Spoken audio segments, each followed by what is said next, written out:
O Senhor esteja convosco. Ele está no meio de nós. Proclamação do Evangelho de nosso Senhor Jesus Cristo, segundo São Marcos. Glória a vós, Senhor.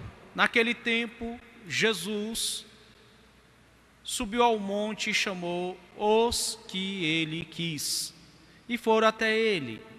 Então Jesus designou 12 para que ficassem com ele e para enviá-los a pregar, com a autoridade para expulsar os demônios.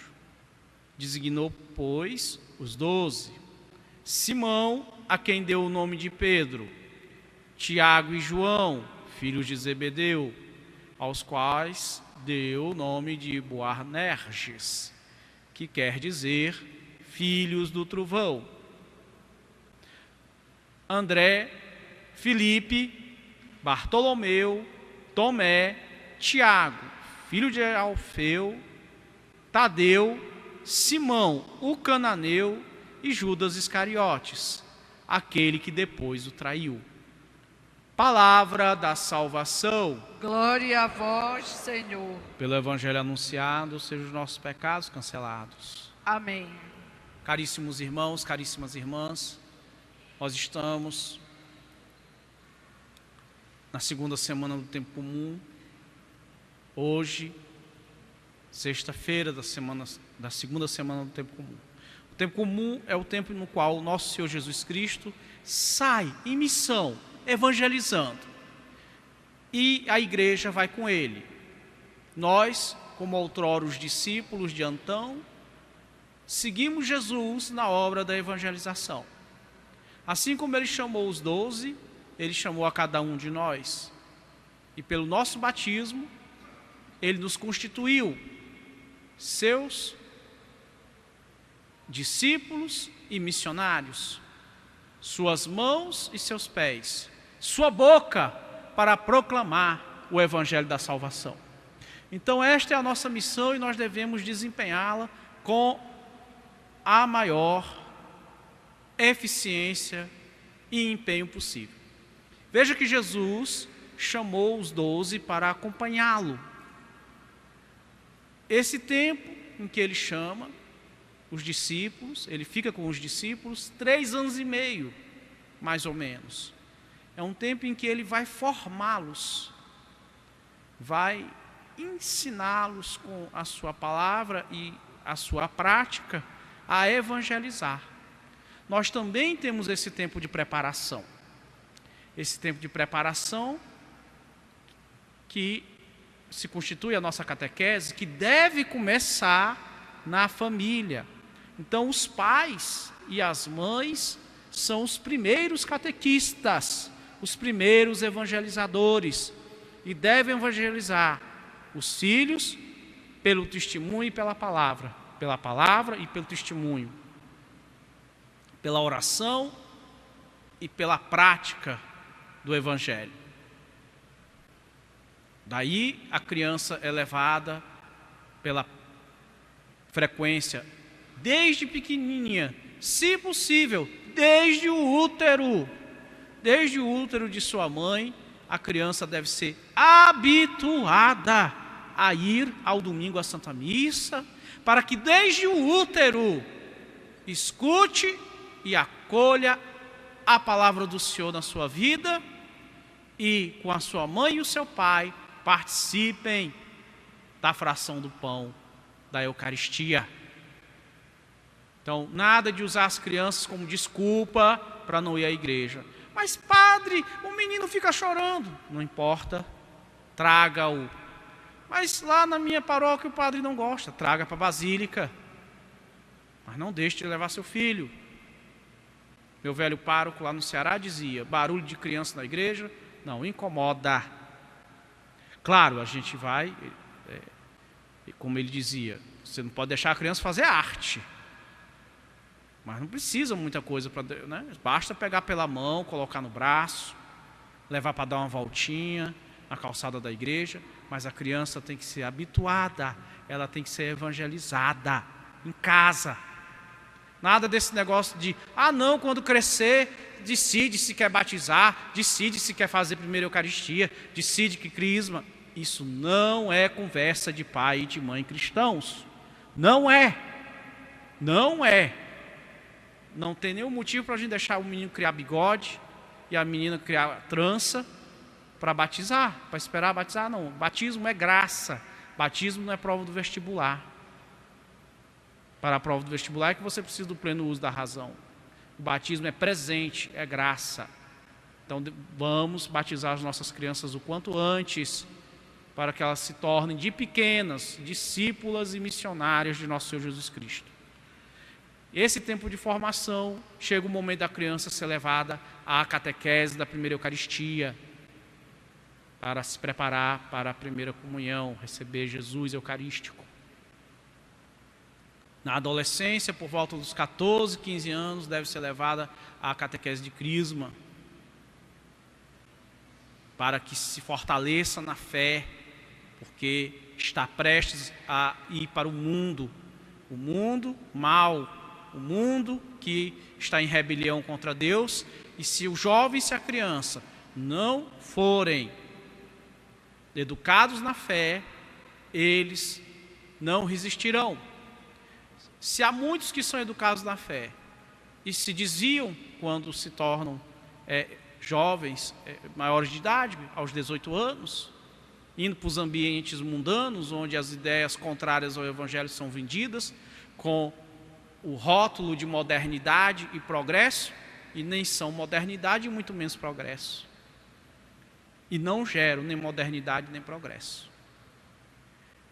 Porque quando a criança, o jovem chega aos 15, 16, 17, 18, 19, 20, é a idade do filho pródigo. A idade do filho pródigo. Mas lembre-se que o filho pródigo foi criado na fé, por isso ele pôde voltar para casa. Ele sabia para onde voltar. Ele sabia que tinha um pai para retornar, uma casa para acolhê-lo, quando o mundo o depenasse, como realmente aconteceu com o filho pródigo. Então nós temos que dar essa preparação para os futuros missionários e discípulos de Jesus Cristo, para que não se percam. Ora, é um desafio, porque nós sabemos que dos 12, Jesus viu Iscariotes cair nas tentações de Satanás e perder a fé, abandonar a igreja e se voltar contra ele. Nós também corremos esse risco, mas não é porque nós corremos esse risco que nós não vamos evangelizar as nossas crianças e os nossos jovens. Pais, nós devemos educar os filhos para a castidade, porque o mundo educa, mas para a perversidade, a libertinagem. Oriente seus filhos segundo o Evangelho. Aqueles que vão casar também precisam de uma catequese específica. Enfim, a evangelização é um contínuo que não pode parar. Nós devemos preparar os cristãos também para o testemunho branco, que é o testemunho com a vida. Neste testemunho, as perseguições só não nos levam ao derramamento de sangue. Chega perto, mas não nos tinge de vermelho. E o testemunho vermelho, o martírio, onde o cristão perde a vida em defesa da fé. E hoje nós comemoramos um grande discípulo e missionário de nosso Senhor Jesus Cristo, São Sebastião Mártir. Ele que foi um jovem valoroso, cheio de qualidades, um militar brilhante, da mais fina flor da legião romana. Nós sabemos que a legião romana, ainda hoje, serve de exemplo para os exércitos do mundo, mas deve servir também de exemplo para os exércitos de Deus. Por quê? Porque a legião romana atuava compactamente. Os legionários estavam reunidos em torno do seu comandante e marchavam em ordem unida. Enquanto os romanos mantiveram este espírito, estas virtudes, Roma foi poderosa. Mas quando abandonou as virtudes cívicas, Roma decaiu. E ele juntou as virtudes cívicas às virtudes cristãs. Tanto que era um oficial de alta patente da cavalaria do exército romano e gozava da consideração do próprio César. César Diocleciano, que foi um grande inimigo da igreja e que perseguiu muitos cristãos. Muitos perderam a vida nas perseguições de Diocleciano. Entre eles, Sebastião, o qual resistiu a todas as tentativas de suborno. Sim, porque ele foi oferecido altíssimas patentes, maiores do que ele já tinha. Foi-lhe oferecido fortunas, honras militares e cívicas, se ele abandonasse Jesus para servir os deuses pagãos. E graças a Deus ele resistiu às tentações e às seduções. Então, ele é modelo de discipulado e de missionaridade para nós hoje. É deste tipo de cristãos que a igreja precisa, homens e mulheres de fé, de virtude, de coragem, jovens que abraçam a bandeira de Cristo e são capazes de dar a sua vida e a sua morte para a glória de Deus e a defesa da igreja e do povo de Deus. Nós vemos que os nossos dias, também estamos assistindo nos nossos dias, o martírio de muitos e muitos irmãos que estão sendo homens, mulheres, crianças, velhos, perseguidos pelos muçulmanos jihadistas lá na Síria e no Iraque. Estes irmãos também dão testemunho para nós, porque nós estamos aqui muitas vezes na segurança, com a relativa abundância, e muitas vezes abandonamos a fé por nada, ou não cultivamos a fé, ou não vivemos os valores cristãos, ou damos contra-testemunho, ou ainda dentro da igreja vivemos como pagãos, e depois vamos seguir as seitas, dizendo que na igreja só tem pecadores. Ora, durma-se com um barulho desses. Tu não vives a fé, tu abandonas a igreja, tu desertas da legião de Cristo e vai pôr a culpa em nós. Tu que não viveste a fé e que segues os falsos profetas e falsos pastores. Espelha-te no exemplo de homens como Sebastião, e seja também você um cristão destemido, que vive, que pratica a fé, que segue nosso Senhor Jesus Cristo até o derramamento de sangue, como foi o caso de São Sebastião.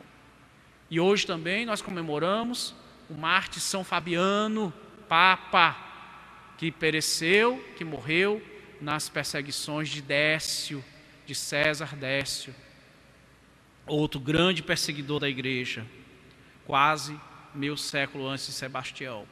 E amanhã, outra grande mártire, Inês, Santa Inês, uma moça que viveu a fé e defendeu as virtudes cristãs ao custo do seu próprio sangue.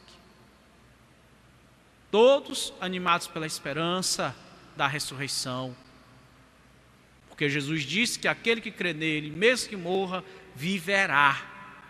Meus irmãos e minhas irmãs, façamos como estes ínclitos, estes gloriosos irmãos na fé, Fabiano, Sebastião, Inês, e os que hoje, nos nossos dias, glorificam a igreja com o derramamento do seu sangue em defesa da fé. Louvado seja o nosso Senhor Jesus Cristo. Para sempre seja louvado.